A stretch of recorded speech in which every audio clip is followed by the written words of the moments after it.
ओम शांति।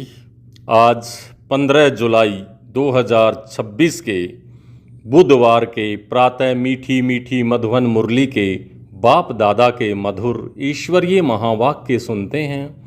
मीठे मीठे प्यारे प्यारे बाप दादा ने कहा, मीठे बच्चे, योग बल से ही आत्मा की कट निकलेगी, इसलिए योग में कभी भी गफलत नहीं करो। आज का प्रश्न है, बाप ने बच्चों को बेहद का वर्षा लेने की कौन सी युक्ति बताई है जिसमें माया चारों तरफ विघन डालती है। उत्तर है, बाबा ने युक्ति बताई, बच्चे तुम ब्रह्मा कुमार कुमारियां एक बाप के बच्चे आपस में भाई बहन हो। तुम कभी क्रिमिनल असॉल्ट नहीं कर सकते, यानी विकारी दृष्टि नहीं रख सकते, भाई बहन विकार में नहीं जा सकते। तुम्हें शिव बाबा की मत पर चलकर बेहद का वर्षा लेना है, परंतु माया कम नहीं है, चारों तरफ इसमें ही विघन डालती रहती है। हम भाई बहन हैं, एक बाप से वर्षा लेते हैं, यह भूल जाते हैं। गीत चला, तुम्हें पाके हमने जहाँ पा लिया, जमी तो जमी आसमां पा लिया। ओम शांति। गीत का एक अक्षर ही काफ़ी है। बच्चे जानते हैं बेहद के बाप से बेहद का वर्षा मिलता है और कल्प कल्प मिलता है। यह भी बच्चे जानते हैं कि बेहद का वर्षा बरोबर भारत को मिला था, अब वह नहीं है, फिर से मिल रहा है। देखते हो अभी तो स्वर्ग का वर्षा नहीं है, रावण द्वारा नरक का श्राप मिल रहा है। श्राप से मनुष्य दुखी होते हैं, वर अर्थात वर्षे से सुखी होते हैं। अब ब्राह्मण बच्चे जानते हैं वह है बेहद का निराकार बाप और प्रजापिता ब्रह्मा है बेहद का साकार बाप। बेहद के साकार बाप प्रजापिता ब्रह्मा बगैर कोई होता नहीं। भल गांधी को वो बापू जी कहते थे, परंतु कायदे सिर सारे मनुष्य सृष्टि का तो वह बापू जी हो न सके। सारी निराकारी वर्ल्ड का बापूजी है शिव। अभी तुम बच्चे जानते हो हम शिव बाबा के बने हैं। शिव बाबा ने आकर हमको अपना बनाया है वर्षा देने के लिए। मधुवन आते हैं किसके लिए? शिव बाबा से मिलने के लिए, परंतु वह निराकार है, सिर्फ शिव बाबा कहने से समझेंगे नहीं, इसलिए कहा जाता है बाप दादा। शिव बाबा और ब्रह्मा दादा। दादे का नाम अलग है, बाप का नाम अलग है। वह निराकार सबका बाप भी है, सबका दादा भी है। सब बच्चों को बाप दादा से वर्षा मिलता है ज़रूर, तो बेहद के बाप से सबको वर्षा मिलना है। वह बाप ही सबका दुख हरता सुख करता है। सतयुग में कोई भी मनुष्य दुखी हो न सके। नाम है स्वर्ग, वह है हेवन स्थापन करने वाला गॉड फादर। भारत सबसे पुराना है तो ज़रूर सबसे नया था, तब तो अभी सबसे पुराना हुआ है। सतयुग, त्रेता, द्वापर, कलयुग, भारत को ही कहा जाता है। बरोबर भारत स्वर्ग था। यह लक्ष्मी नारायण राज करते थे, यह बुद्धि में है। अभी तुम लक्ष्मी नारायण के मंदिर में जाएंगे तो झट बुद्धि में आएगा कि इन्हों को यह वर्षा कैसे मिला, यह पूज्य कैसे बने, कब राज्य किया, किस द्वारा राज्य पाया, यह सारा बुद्धि में आएगा। आगे लक्ष्मी नारायण के मंदिर में जाते थे, माला फेरते थे, ऑक्यूपेशन को कुछ भी पता नहीं था। अभी सिर्फ तुम्हारी बुद्धि में है, सो भी नंबरवार। तुम अभी लक्ष्मी नारायण के मंदिर में जाकर खड़े होंगे तो हर्षित होंगे। बुद्धि में है कि इन्होंने यह प्रारब्ध कैसे पाई थी, संगम युग पर ही पाई, क्योंकि संगम पर ही पुरानी दुनिया बदलने वाली है। संगम पर ही बाप ने आकर राजयोग सिखाया था।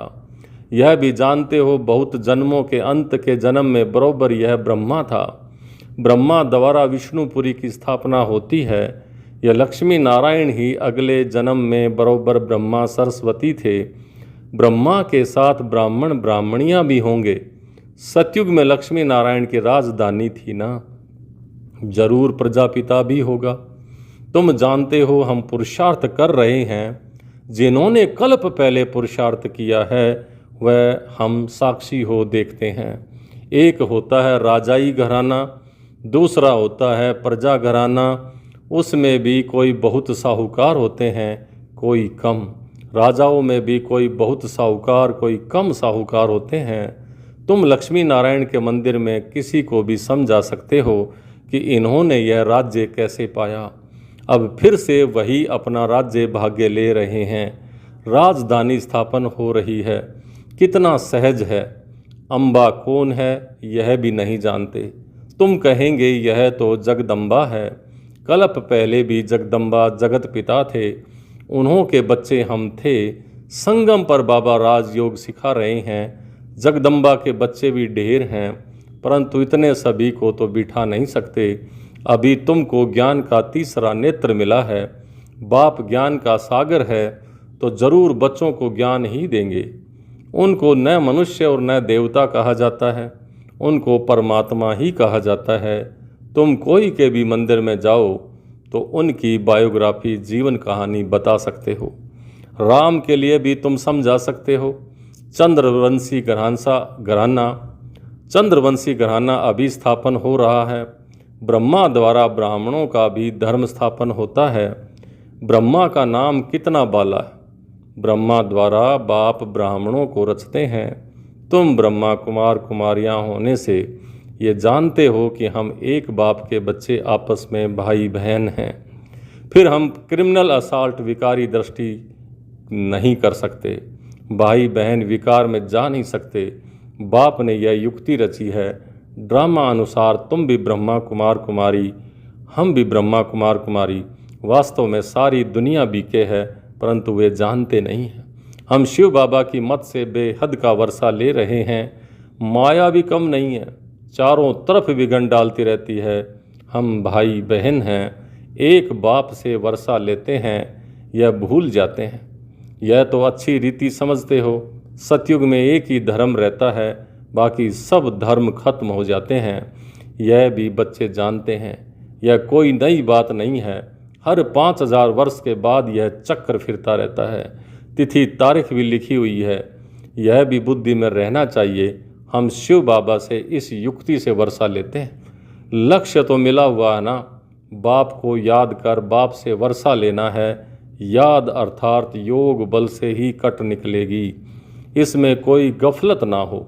इसलिए मुरलियाँ मिलती हैं। निश्चय बुद्धि पक्का है तो भल कहाँ भी चला जाए। समझो मुरली नहीं मिलती है तो भी बुद्धि में तो है ना।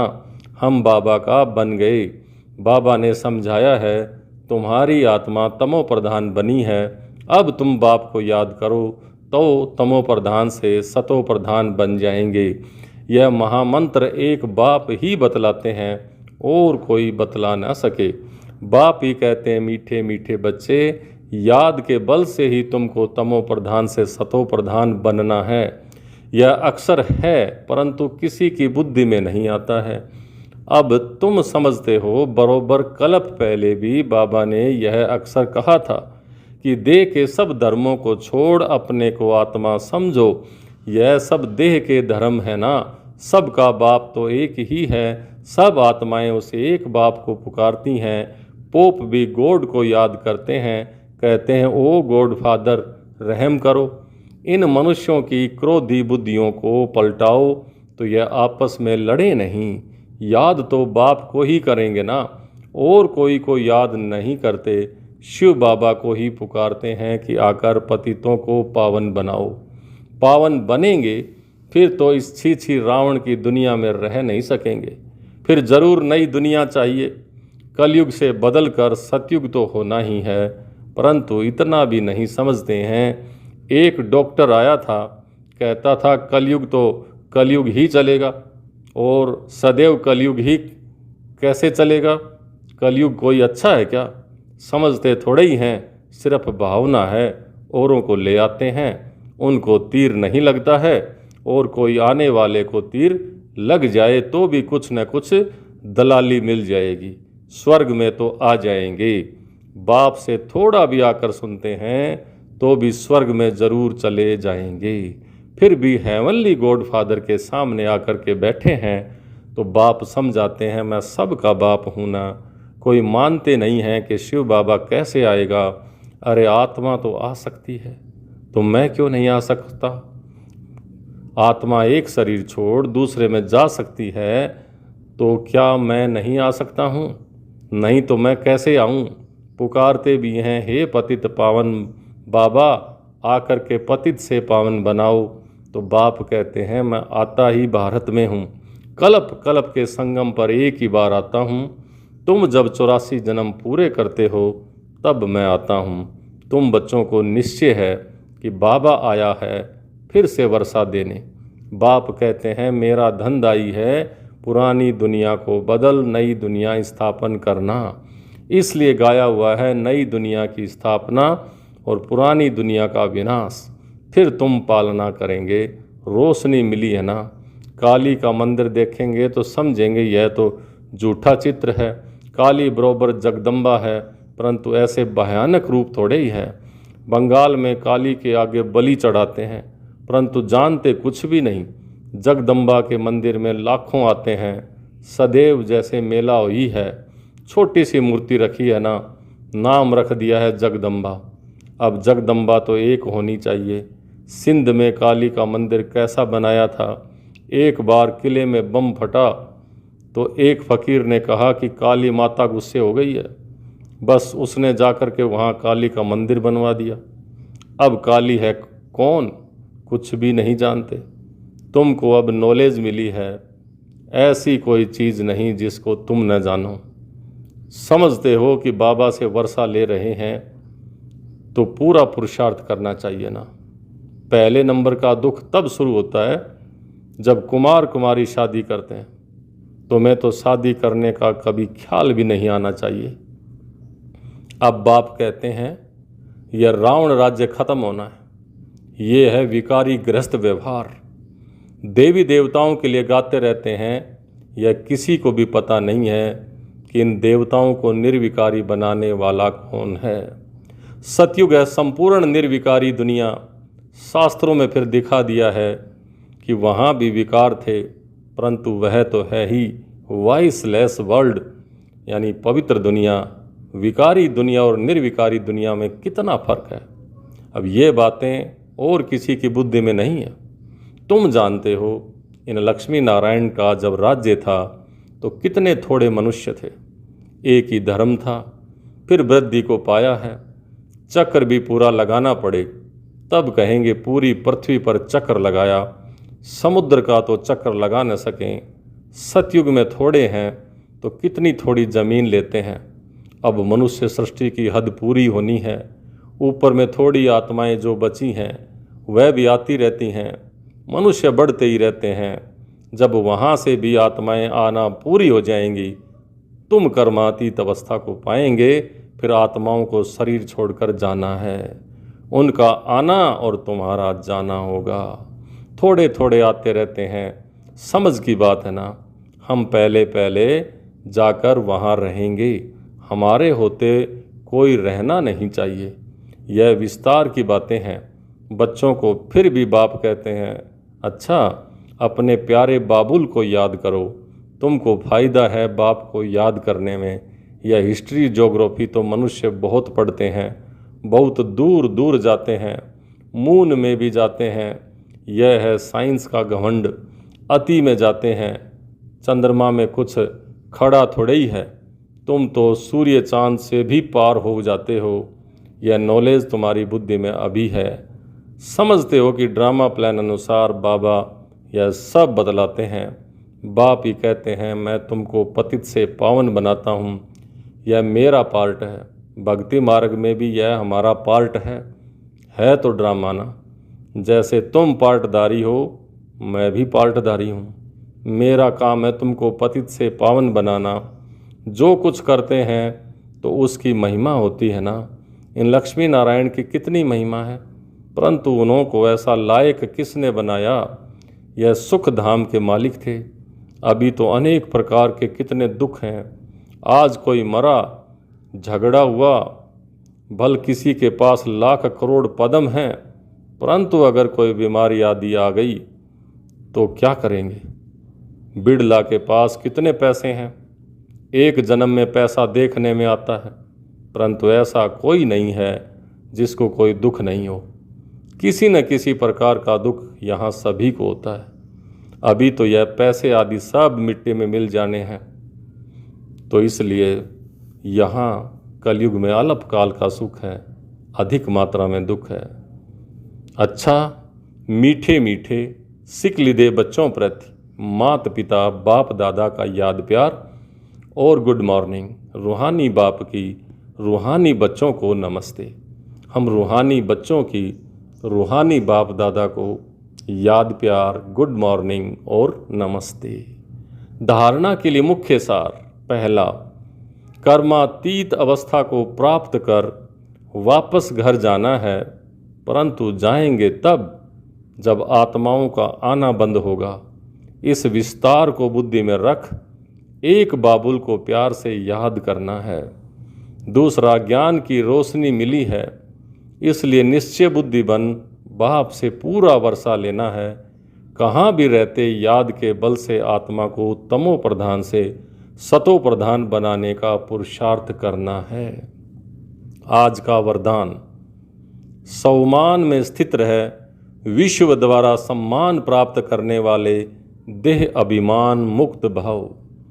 सौमान में स्थित रहे विश्व द्वारा सम्मान प्राप्त करने वाले देह अभिमान से मुक्त भाव।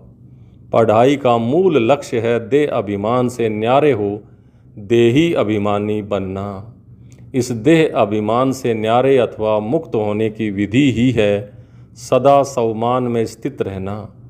संगम युग के और भविष्य के जो अनेक प्रकार के सौमान हैं, उनमें किसी एक भी सौमान में स्थित रहने से देह अभिमान मिटता जाएगा।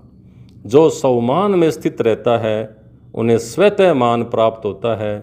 सदा सौमान में रहने वाले ही विश्व महाराजन बनते हैं और विश्व उन्हें सम्मान देती है। आज का स्लोगन: जैसा समय वैसा अपने को मोल्ड कर लेना, यही है रियल गोल्ड बनना। जैसा समय वैसा अपने को मोल्ड कर लेना, मोड़ लेना, यही है रियल गोल्ड बनना। ये अव्यक्त इशारे ज्वाला स्वरूप स्थिति में रह शक्तिशाली याद का अनुभव करो। अभी निर्भय ज्वालामुखी बन प्रकृति और आत्माओं के अंदर जो तमोगुण है उसे भस्म करो। तपस्या अर्थात ज्वाला स्वरूप याद, इस याद द्वारा ही माया व प्रकृति का विकराल रूप शीतल हो जाएगा। आपका तीसरा नेत्र ज्वालामुखी नेत्र माया को शक्तिहीन कर देगा। अच्छा, ओम शांति।